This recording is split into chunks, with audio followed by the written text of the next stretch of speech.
Hi friend, তোমাদের আমি আজকে একটা অঙ্ক করাবো। দেখো, দেখতে পাচ্ছ বোর্ডে অঙ্কটা।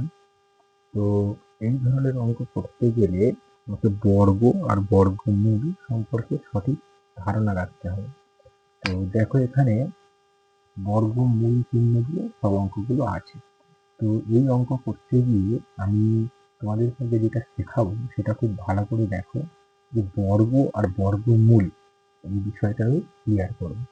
ধরো আমরা যে সংখ্যাগুলো দেখি, একের স্কোয়ার মানে এক, দুইয়ের স্কোয়ার মানে দুই, দুইয়ের স্কোয়ার মানে চার, দুই দুগুণে চার, তিনের স্কোয়ার মানে কত আসবে নয়, চারের স্কোয়ার কত আসবে চার চারে 16, পাঁচের স্কোয়ার মানে 25, এইভাবে ছয়ের স্কোয়ার মানে 36, সাতের স্কোয়ার মানে 49, এইভাবে আসতে থাকে। তো এই যে এইগুলোকে বলছি বর্গ। একের বর্গ এক, দুইয়ের বর্গ চার, তিনের বর্গ নয়, চারের বর্গ 16, এইভাবে এগুলো হচ্ছে বর্গ। আর এর উল্টো দিকেরটা বলা হবে বর্গমূল। তুমি ধরো এইটাকে কি করে লিখবো না, চারের বর্গমূল। তাহলে চারের বর্গমূল কি হবে? ওটা কতর স্কোয়ার করতে চার এসেছিল, দুইয়ের স্কোয়ার, তাহলে চারের বর্গমূল হবে দুই। তাহলে এটার ক্ষেত্রে কি হবে? নয়ের বর্গমূল, তাহলে নয়ের বর্গমূল কত আছে? তিন। এই বিষয়টা যেমন ধরো কিভাবে পঁচিশের পঁচিশের বর্গমূল কত আসবে? পাঁচ। তাহলে এইটা হচ্ছে বর্গ, আর এই দিকেরটা হচ্ছে বর্গমূল, মানে উল্টোটা কি বলে বর্গমূল। তো আমাকে এখানে যে অঙ্কটা দিয়েছে বর্গমূল করে করে আসতে হবে, বর্গমূল। তো আমাকে বর্গ আর বর্গমূল এই দুটো বিষয় জানতে হবে। তো আমরা এই ছোট ছোট সংখ্যাগুলোর ক্ষেত্রে কোনো ব্যাপার না, খুব সহজেই আমি বর্গ আর বর্গমূল করে দিতে পারি। ধরো 81 আছে, তাহলে 81-র বর্গমূল কত হবে? 9-9-81 হয়ে গেল। কিন্তু আমাকে যখন সংখ্যাগুলো বড় বড় থাকবে, তো আমাকে আরো বেশি দূরে যেতে হবে। তো দেখো, 1 2 3 4 5 6 করে 10, 10-এর স্কোয়ার মানে 100, এই পর্যন্ত খুব ইজি। আরো কয়েকটা আমি মুখস্থ রাখতে পারি, যেমন ধরো 11 স্কোয়ার মানে 121, 11 স্কোয়ার মানে 121, ঠিক আছে। 12 স্কোয়ার মানে কত হচ্ছে? 144, 12 12 144, ঠিক আছে। 13 স্কোয়ার, 13 স্কোয়ার কত আসবে? 169। 14 স্কোয়ার, 14 স্কোয়ার মানে 196। 15 স্কোয়ার, 15 স্কোয়ার কত আসবে? 225। এরকম ভাবে আমি কিছু মুখস্থ রাখবো। তো এর থেকে যদি বড় হয়, তো আমি কত মুখস্থ রাখবো? এর থেকে যদি আরো বড় হয়, মানে বলছি দেখো, দুটো ডিজিটে যে সংখ্যাগুলো আছে আমার, 10 থেকে 99, তাহলে এর মধ্যে যদি কোনো সংখ্যা দিয়ে দেয়, ধরো এর মধ্যে যে কোনো সংখ্যা, ধরো তাদের আমি বর্গ কি করে বার করব, মানে তার সেই সংখ্যাটাকে সেই সংখ্যাটা দিয়ে গুণ করতে হবে। তো তো আমি সেটা শর্ট ট্রিক্সে কি করে করবো সেটা আমি এখানে দেখাবো। যেমন ধরো দুটো ডিজিটে যে কোনো সংখ্যা, মনে করো 21, 21-এর বর্গ করতে হবে। যেমন ধরো দুটো ডিজিটে আরো ধরে নাও 27, 27-এর স্কোয়ার করবো, ঠিক আছে। ধরো 32-এর স্কোয়ার করবো, ঠিক আছে। দুটো ডিজিটের যে কোনো সংখ্যা, হ্যাঁ। যেমন ধরো আমি বললাম 81, 82, ঠিক আছে। 83 স্কোয়ার করবো, যে কোনো দুটো ডিজিটের যে কোনো সংখ্যা স্কোয়ার আমরা কি করে বার করবো, আমি তো শর্ট ট্রিক্সটা শিখিয়ে দিচ্ছি। 83 স্কোয়ার মানে 83 × 83। তো সেটা করতে গেলে আমার বসে অনেকটা টাইম যাবে, কিন্তু আমি এক লাইনেই সেটা লিখে দিতে পারবো, ঠিক আছে। দেখো, প্রথম নিয়মটা ভালো করে বুঝবে। ধারে যে সংখ্যাটা আছে তার স্কোয়ার করতে হবে, ডান দিকে যে সংখ্যাটা আছে তার স্কোয়ার মানে একের স্কোয়ার কত হবে? বসিয়ে দেবো 1, হাতে কিছু নেই। এবারে কি, এই দুটো সংখ্যার গুণ, তার সাথে এই দুইটা গুণ, তাহলে 1 দিয়ে 2, 2 দুগুণে 4, হাতে কিছু নেই, 4 বসে গেল। এবারে প্রথমের যে সংখ্যাটা তার স্কোয়ার মানে 2 এর স্কোয়ার কত হবে? 4, ব্যাস, এটা উত্তর বেরিয়ে গেল। তোমরা এটা গুণ করে 21-কে 21 দিয়ে গুণ করে দেখে নাও ওটা আসছে কিনা। এবার ধরো 27, 27, তাহলে 7 7 49-এ 9, হাতে কত থাকবে? 4, 7 দুগুণে 14, 14 দুগুণে 28, আর হাতে কত 4, 7 থেকে 49 নয়, হাতে 4 ছিল। তাহলে এবার দেখো 7 দুগুণে 14, 14 দুগুণে 28, 28 আর 4 32 2, হাতে থেকে 3, হাতে থেকে 3। এবার 2 এর স্কোয়ার করো, 2 এর স্কোয়ার কত 4, আর হাতে 3 7, তাহলে এটা কত আছে 729। এটা দেখো 2 এর স্কোয়ার অবশ্যই 4, হাতে কিছু নেই, 3 দুগুণে 6, 6 দুগুণে 12, 12 2, হাতে থেকে 1, 3 তিরিকে 9, আর 1 10, 1024।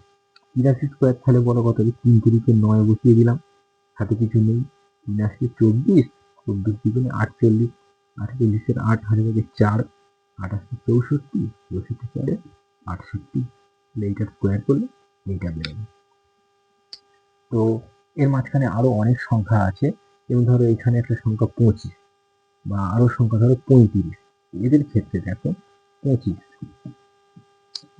নিতে পারি, 35 নিতে পারি। এদের গুলো আমি দুটো নিয়মই দেখাচ্ছি। দেখো যাদের ক্ষেত্রে 5 আছে এরা হচ্ছে আরো স্পেশাল সংখ্যা, মানে এদের আমি দেখেই বলে দেবো কত হবে। আচ্ছা 25 স্কোয়ার, এই নিয়মে আমি করি। 5 স্কোয়ার মানে কত 25, 25 5 হাতে থেকে 2, 5 দুগুণে 10, 10 দুগুণে 20, আর হাতে 2, মানে 22 2, হাতে থেকে 2, 2 দুগুণে 4, 4 আর 2 6, 625। আচ্ছা এবার ধরো 35 স্কোয়ার, তাহলে 5 5 25 5, হাতে থাকে 2, 3 5 15, 15 দুগুণে 30, আর 2 32 2, হাতে থাকে 3, 3 3 9, 10 11 12, তাহলে 1225। এইভাবে এগুলো বেরোচ্ছে। আমি এবার এই যাদের শেষে 5 আছে 25, 35, 45, 15, 55, এদের আরো শর্টকাটে করা যায়, সেটা আমি দেখাচ্ছি। দেখো আর যে কোনো দুটো ডিজিটের মানে স্কোয়ার এই নিয়মে, মানে শর্টকাটে এই নিয়মে সবগুলোর হবে, কিন্তু যাদের শেষে 5 আছে তাদের আরো সহজে হবে। আমি সেই শর্টকাটটা দেখিয়ে দিচ্ছি। ধরো তোমার আছে কি আমি বলছি 45, 45 স্কোয়ার করলে কত হবে, তাহলে 5 স্কোয়ার মানে 25টা আমি কি করবো বসিয়ে দেবো। 5 স্কোয়ার 25 বসিয়ে দিলাম, আর কি করব এইভাবে গুণ আর করবো না। এবার দেখো 4 আর তার পরের সংখ্যা, তাহলে 5, 4 5 20, ব্যাস আমার উত্তর চলে আসবে।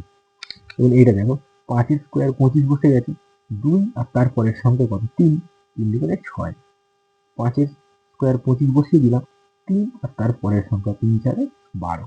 মানে যাদের সাথে 5 আছে তাদের শর্টকাট মানে দেখেই বলে দেবো কত হবে।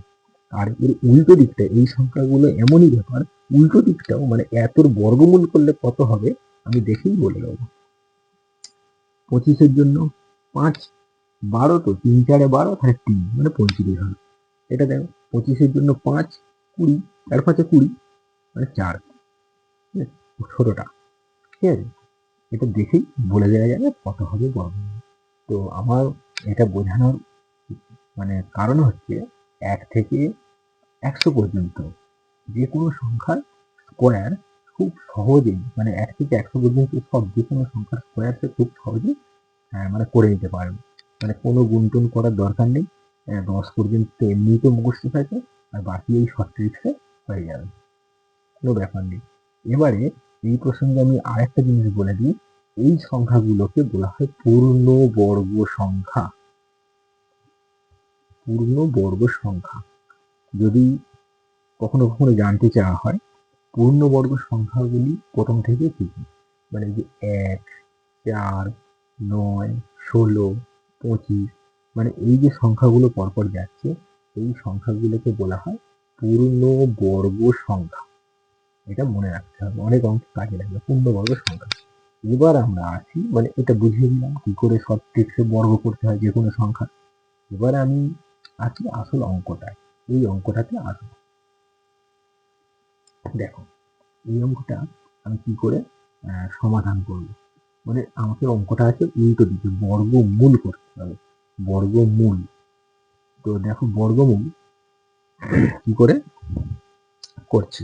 প্রথমে দেখো এখানে সংখ্যাটা কি আছে 225, 225 মানে 36 করে ফেলি, 225 মানে 25-এর জন্য কত আসছে 5, আর 2 মানে 1, আর 2 গুণ করে 2 মানে 1, তাহলে 225-এর বর্গমূল কত আসবে 15। আচ্ছা, এইটার মান বেরোলো 15। এবার কত আছে 154 যোগ 15, তাহলে 154 আর 15 যোগ করে ফেলো, কত আসবে 169। এই পর্যন্ত পুরো মানটা কত এলো 169।